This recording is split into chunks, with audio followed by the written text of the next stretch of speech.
Real talk. Alam mo ba kung bakit maraming tao ang laging pagod?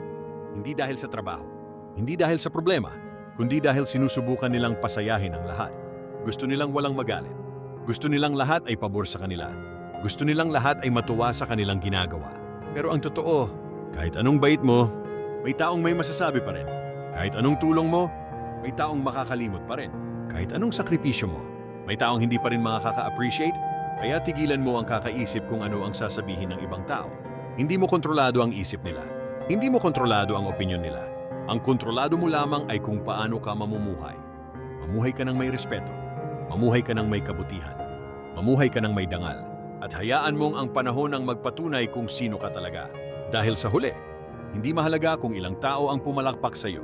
Ang mahalaga, tahimik kang nakakatulog sa gabi dahil alam mong wala kang tinapakang tao. Ito ang Real Talk. Padabako kamo na may tawanan, kwentuhan at aral sa buhay.